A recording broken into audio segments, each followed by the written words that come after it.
Okay, well, I tried. This is a non-twisty puzzle. You might recognize this as the Rubik's clock, but this is probably the most well-known non-twisty puzzle in the cubing community because it's a WCA event. But this video is about other non-twisty puzzles. What's up guys, it's Lord of the Cubes, and today I'm going to be talking about some non-twisty puzzles. So the first thing on our list actually looks a lot like a 3x3, but it isn't. This puzzle is the Rubik's slide. The way that this works is there's one cube missing, and instead of like turning a full face, you slide the cubes like this. And as you can see, once like the edge pieces and stuff become exposed, there are parts of it that will be black on the outside, and the goal is to get the entire cube solved to a state where all the colors are visible. Like most of the puzzles on this list, this is actually pretty fun and intuitive. However, my only complaint with this puzzle is that if you have a situation like this where this yellow tile is being blocked by this cubie, it's not super easy to tell what color that is. Like, that could be white without actually moving it out of the way. If these had super stickers, like, you know, colors around the edges, this is what that looks like. I feel like it would be way easier to tell, but it does in fact not have super stickers. So that's the Rubik's slide. And this next one is the Rubik's Triamid. Now this puzzle actually can be fully taken apart. The only thing keeping it together is you, honestly. Like, the pieces just snap off. But the reason for that is that this is actually solved kind of like a physical 4D Pyraminx, in that the way that you scramble it and solve it is by picking up these 2x2 tetrahedral bits. You can't just take one corner, that's no legal move. But you can take these 2x2 parts, you can rotate them any way you want. So let's say I wanted to have it like this, put it back down, and then you'd make another turn the same way. So it doesn't necessarily have to be a Pyraminx turn just like this. It can be rotated any way you want. What I don't like about this Rubik's one is that not all the pieces have the same colors. Like this edge here has only 2 blue sides and 2 yellow sides, when really it realistically should just, like, every piece has all 4 colors on it. Next up is the only one on this list that I found to be difficult, the Rubik's 360.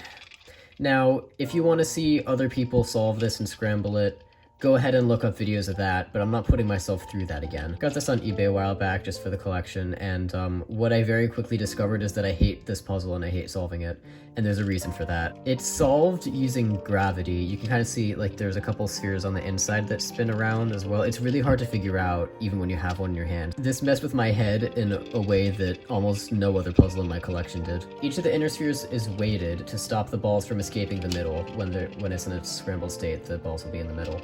But you can see right now this is in a state where all 3 of these holes are aligned. The only way to get these balls from the inside to the outside is by doing some weird move that makes the weights, like, hit each other, so that they, like, kind of counteract in some way to get, like, the spheres to go to the bottom for a brief second and get the balls out. And then each ball has to go into its separately colored ring. So how did I solve this? Mostly just dumb luck. Once you get the ball into one of these rings, you can slide them into the holes. I'm not gonna show that because I'm probably gonna end up accidentally messing it up, and I don't want to do that. It also came with this neat little circular stand to put it on. And another ball with more balls inside it is this. This is the rainbow ball. This is mass-produced by Rubik's. This one specifically was made by Shangxiao because I wanted 12 colors. But you've probably seen one of these before. Basically, you just, like, poke the hole and the balls go to a different hole. There's one ball missing so that they can move around, and the goal is basically to get each ball into a spot where it matches the ring on the outside. Very similar to the Rubik's 360, except it's not torturous. It's actually too easy, if you ask me, but it's relaxing. Except that it's a little hard to push the balls out in the first place. And the inside is like spongy, it feels really nice. And the final puzzle is gonna be Rubik's, like, cylinder type things. There are a lot of these puzzles. I actually also have this, like, sort of 8x7 one that my sister gave me. And this one came from McDonald's. This is the Rubik's Hex. They also made a circular version. But the way that these work is basically, like, you just, like, slide these tiles around, rotate the layers, and basically it gets scrambled that way. What did I just do? This one doesn't really have a set color scheme. I just put it back into the color scheme that I got it in. But this one does have a set color scheme. It's rainbow order. Like, these are just really relaxing. It's a nice long solve. You do a pattern like this and you roll it. It looks really neat. So if you're watching this and you're a non-cuber and you want a relaxing solve that won't require too much learning, these puzzles are all great choices except for this guy right here. And also, even just, like, getting a Rubik's clock, a beginner could figure this out.